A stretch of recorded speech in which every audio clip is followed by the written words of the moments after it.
So we've been having a look at Dad's HQ. Yep. Want to tell us about it? It's a March 1974 HQ Statesman. I've owned it for 35 years. Yeah, nice. I bought it off a mate originally. I was getting a divorce back in 1990. And the idea was I was going to keep it for a year or two till he got on his feet, and then he was buying it back. Still not on his feet. Obviously still not on his feet. Oh. So they went separate ways and never heard from him again. So I thought, oh, well, I don't mind it. Not a bad old bus. Yeah, it's very cool. I should throw some money at it. Nice. So you said he got it out of a wrecking yard? Yeah, originally came out of a wrecking yard. Had no motor or gearbox or steering, or was missing a lot of parts. Yeah, cool. I think he paid like $500 for it or something. Yeah, cool. Back in about 86 or 87. So that's... Put a Chev and a Turbo 400 in it and give it a quick coat of paint. It was green originally. I found the original green under 35 layers of paint when we decided to repaint it. Yep. We thought we'd just stick with the white. Yeah, that's pretty cool. So it's the 383. 383. When I first bought it, I had a 327 in it. I've still got the crank and bits out of that 327 sitting in the cupboard, but I decided I'd hot it up a bit. So bought an 010 block, some steel splayed main bearing caps, and put in it. Put a scat stroke of crank. I think it's got X series Chev rods and Sperling hypertectic pistons. They're all pretty good stuff. Yeah, set of cheap alloy heads on top. They're like 18 years old. Yep. Set of roller rockers. So it's all just old school cool. It's just all old school. What it was ever intended to be. The combination that's in it now has probably been in there 20 years. Yep. Probably getting close to time for a freshen up, but it does what it has to do. It doesn't get driven very often. So yeah, so at the moment it's 383, still turbo 400.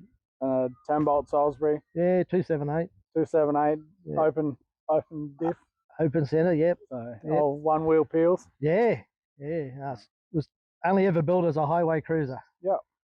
So and I grew up in the era where panel vans and street machines were the rage. Like, you modified everything. And because this wasn't an original car, didn't have all the original bits, it was an ideal car to modify. Perfect. I know the purists out there will be going, oh my God, what have you done to it? But they don't own it. They didn't pay for it. I did. So it certainly doesn't look too modified though. Like, yeah, it's lowered on different wheels. Yeah, it looks fat as. Yeah, I've tried to keep the bodywork without too much modification. Yeah. Cut a few holes in the bonnet and put some scoops on, but let some of that heat out. Let some heat out and some cold air in, and a little bit inspired by the Group C touring cars back in the day as well. Yep.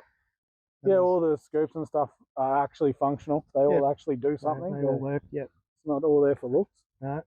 It's a Mustang scoop on the front. We'll say Mustang. I won't say that other four-letter word. No, we won't say that. Yeah. Definitely not. Right. No, it just suited the lines. It was a perfect fit under the HQ bonnet. So on it went. I needed clearance any rate with the bigger manifold and spacer and that on the carb. It was hitting the bonnet, so we had to cut a hole. Yep, that makes sense. And I wanted something different. Yeah. Quadrajet? Still a quadrajet. It is a Jets Performance from the States. Yeah. Which is a modified, it's an 800 CFM. Yep. Quadrajet. They modify them for street and strip. Yep. $1,000 carby. Yeah. But starts first hit of the key every time and doesn't miss a beat.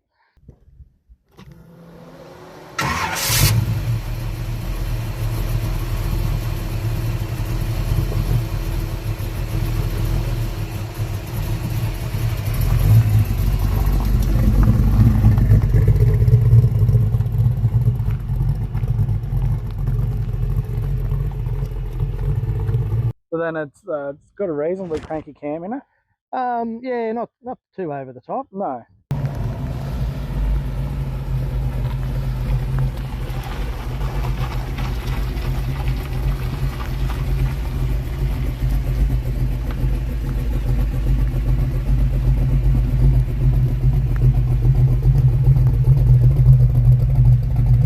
The cam was designed, as was everything on the engine, from make power from 1500 to 6,500 RPM. Yep. And it does that quite nicely.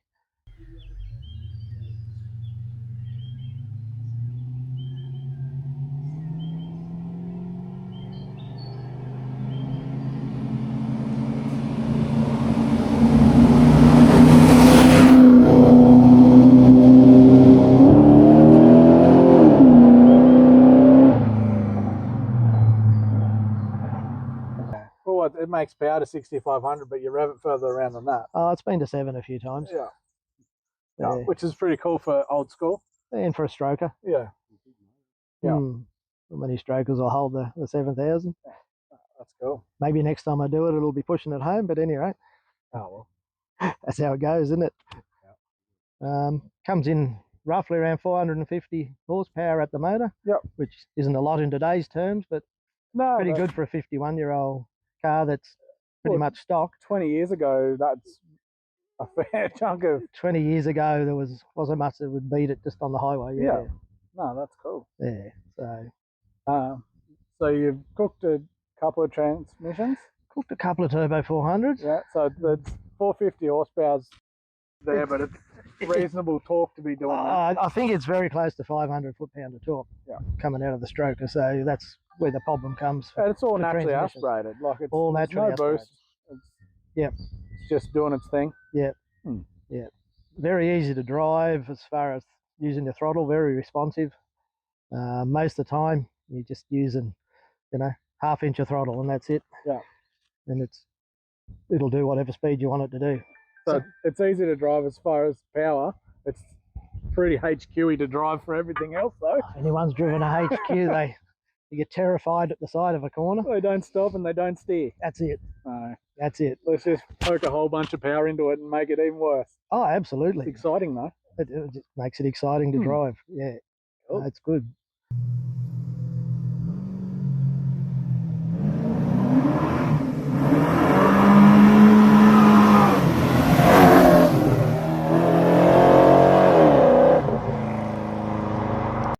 The paintwork's nice. It's only recently been... Paintwork's 5 years old or 5.5 years old. Something I aim towards for about a 20-year period. Yeah. Interior all got done? Interior got done in 1997. Yeah, right. 28 years ago. So it's pretty good nick considering how old the interior is. Yeah. And so it was locally done at Gilgai? At Gilgai, yeah. Yep.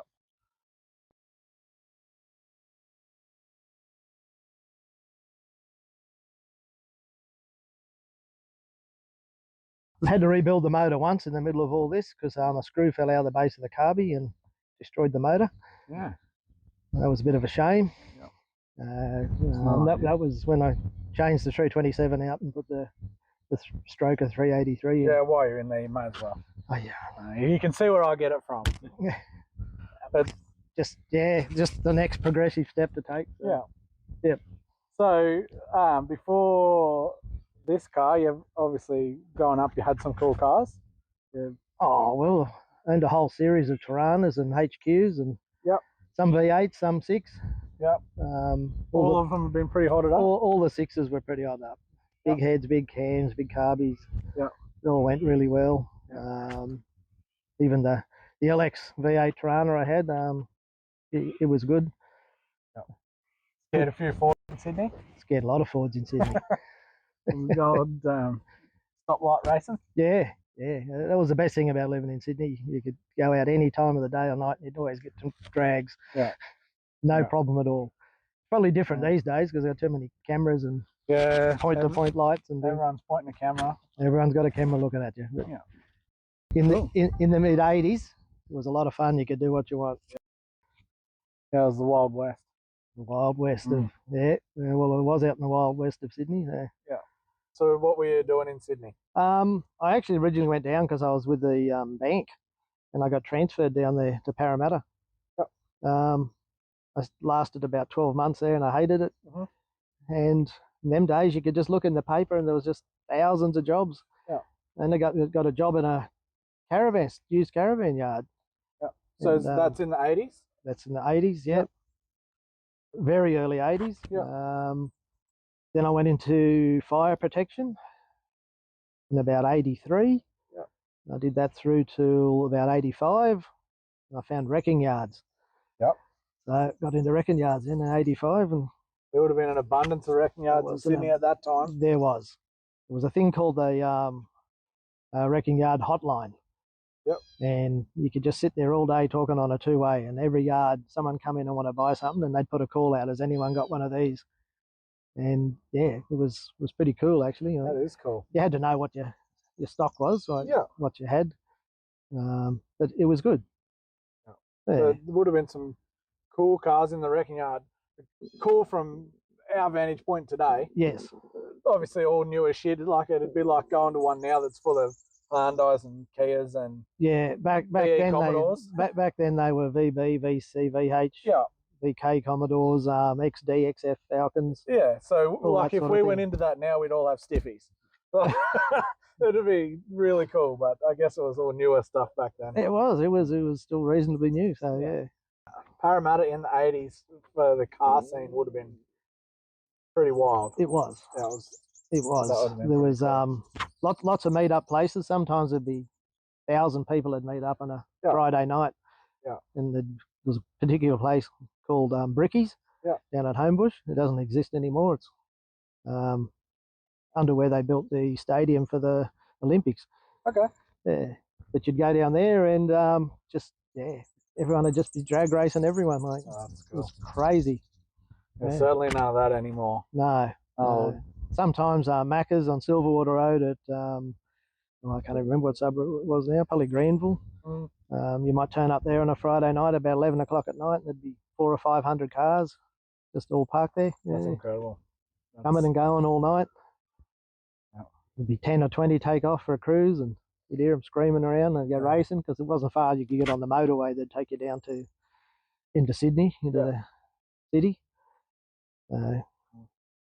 Yeah, that was good. That's pretty cool. Very cool. So what was your first car? First car was a HQ, just a HQ sedan. Had just a 202 Racing 3 on the tree column shift, the bench seat. Yeah. First thing I bought for it was a set of lowered front springs. Yeah. And then I bought a set of mags for it. Yeah, nice. Just jelly bean type mags, and it ran around like that for a couple of years. Didn't have a lot of money as a 17, 18-year-old. Then I moved to Sydney. Yep. I put it was a 192 then, so it was a 186 bought out. Yeah. A yellow Terra head and big cam and everything in it. Yeah, nice. And a 4-speed put in it. That car actually still lives in Bingra. Oh, that's cool. An old mate bought it off me, and he put a 308 and a Trimatic, I think. Okay. Anyway, it still exists, and the old mate that bought it off me still owns it. I sold it because I bought a 1-tonner with a fiberglass step-side back end on it. Yeah, I've seen photos of it. It's cool. It was very cool. It had big side pipes and everything on it. Yeah, nice. That was right in that era. Yeah, that was around about 1980. Panel vans were still really big then, but I wasn't into the panel van scene. Not as much as Delhi. Not as much as Delhi. Delhi loved his panel van. So. What were you driving this when he had his panel van? No, I had the 1-tonner. Yeah, cool. Then after the 1-tonner, I had a HJ Premier. Yep. Then went into Tiranas. I had a whole series of different LH Tiranas. Yep.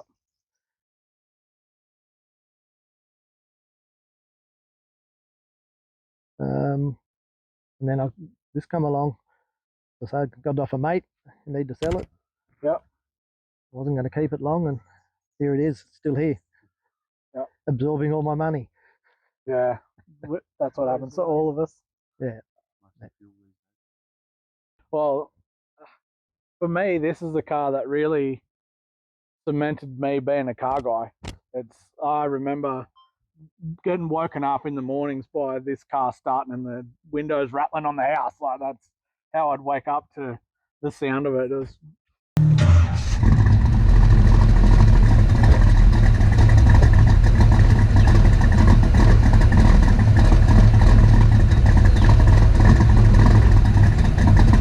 I love the car. Well, 25 years ago, it was my daily drive, and I used to drive it all over the countryside to work. I used to put compressor and toolboxes in the boot, and off I'd go. Yeah.